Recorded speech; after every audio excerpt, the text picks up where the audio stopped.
शीतला अष्टमी 2025 22 या फिर 23 मार्च।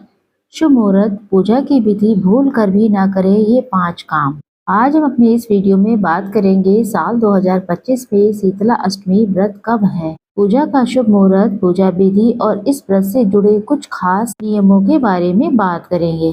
शास्त्रों के अनुसार चैत्र मास में होली के बाद आने वाली अष्टमी तिथि को शीतला अष्टमी और बसौड़ा कहते हैं। इस दिन शीतला माता की पूजा करके उन्हें बासी भोजन का भोग लगाया जाता है।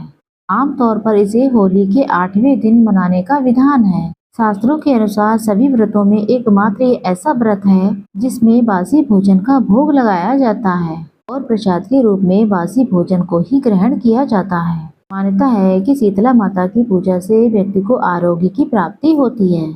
तो आइए जानते हैं साल 2025 में शीतला अष्टमी व्रत तिथि, पूजा का शुभ मुहूर्त और इस व्रत के नियम क्या हैं। शीतला अष्टमी शुभ मुहूर्त 2025। साल 2025 में शीतला अष्टमी का व्रत 22 मार्च शनिवार को रखा जाएगा। अष्टमी तिथि शुरू होगी 22 मार्च प्रातः काल 4:23 पर और अष्टमी तिथि समाप्त होगी 23 मार्च प्रातः काल 5:23 पर। पूजा का शुभ मुहूर्त होगा प्रातः काल 6:16 से सायंकाल 6:26 तक। शीतला अष्टमी की पूजा विधि जान लेते हैं। शास्त्रों के अनुसार शीतला अष्टमी के दिन प्रातः काल शीतल जल से स्नान करके शीतला माता की पूजा करनी चाहिए। शीतला माता की पूजा में सप्तमी यानी कि एक दिन पूर्व बनाए भोजन का भोग लगाया जाता है। इस सामग्री में बनाया हुआ भोग व काजल, रोली, चावल, मौली, हल्दी, एक लोटे में शीतल जल रखकर शीतला माता को अर्पित करें।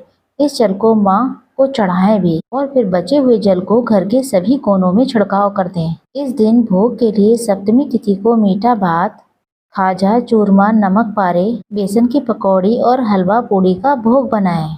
आखिरकार माता को क्यों लगाया जाता है बासी भोग। मान्यता है कि शीतला अष्टमी के दिन शीतला माता को बासी भोग इसलिए लगाया जाता है क्योंकि इसके बाद गर्मी का मौसम शुरू हो जाता है और गर्मियों में ताजे भोजन की सलाह दी जाती है। इसके बाद गर्मी का मौसम शुरू हो जाता है और गर्मियों में ताजे भोजन की सलाह दी जाती है। इस तरह इस मौसम में बासी भोजन का ये आखिरी दिन माना जाता है। इसके अलावा शास्त्रों में ऐसी मान्यता है कि शीतला माता को ठंडी चीजें बहुत प्रिय हैं। माँ को जो भी भोजन समर्पित किया जाए वो पूरी तरीके से शीतल रहना चाहिए। उसे रात में ही बनाकर रख लिया जाता है। और शीतला अष्टमी व्रत के नियम जान लें। शास्त्रों के अनुसार इस दिन प्याज व लहसुन का प्रयोग न करें। सात्विक भोजन बनाना चाहिए। इस दिन शीतल जल से यानी कि ठंडे जल से स्नान करना चाहिए। इस दिन शीतला माता को ठंडे और बासी भोजन का भोग ही लगाना चाहिए। इस दिन घर में झाड़ू लगाना वर्जित होता है। इस दिन किसी भी मंदिर में आप सूप और झाड़ू का दान जरूर करें।